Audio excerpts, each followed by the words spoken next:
this swing low here, first swing low of any importance after 1:30. This is really important. 1:30, I'm looking for swing highs and swing lows for the afternoon session. It's the same context that I use for the morning session. I'm looking for swing highs and swing lows prior to 8:30. I'm looking for the first one, okay? I'm not needing to go back days and days and days. I'm just looking for the first one. At 1:30, that's usually when I'm wanting to start trading in the afternoon. That's the earliest. I'm preferably looking for a swing high and swing low to form at 1:30.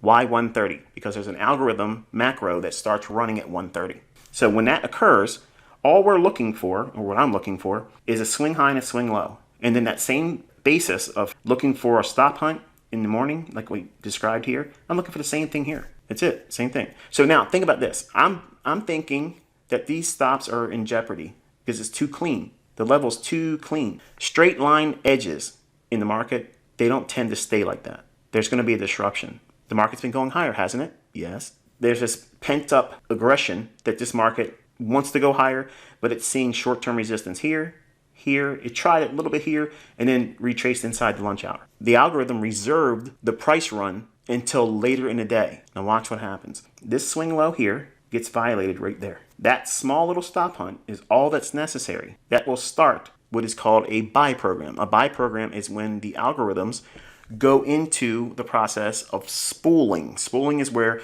it just continuously keeps offering higher prices. If it's a buy program, inside this area, the market creates a swing low, runs through this low, stop hunt. So the stops below here are what? Sell stops. Buy those sell stops. It's the same thing that took place over here.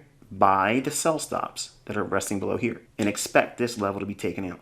Consolidation through lunch after 1:30 in the afternoon, wait for a swing low to be violated, and then rally. What if you don't get a swing low that trades below it? What do you look for? Well, you look for a move higher that's sudden, displacement higher, then look for a fair value gap. If it trades back down to the fair value gap, you buy that. There's your two patterns. So let's go over to NASDAQ, and I'm going to save time and not put all the lipstick on the chart.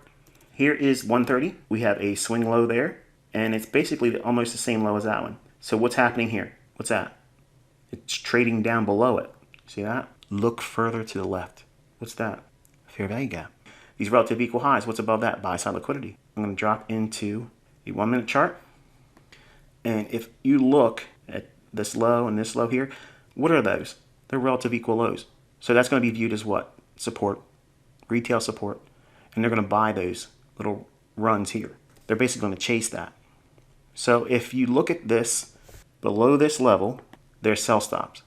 And you think it's going to go higher, like I believed it was going to go higher today. I want to be buying those stops. All right, so say you're watching price, it's meandering through, and then all of a sudden, that swing low forms right there, and we have this low here, and then we have this sudden drop down.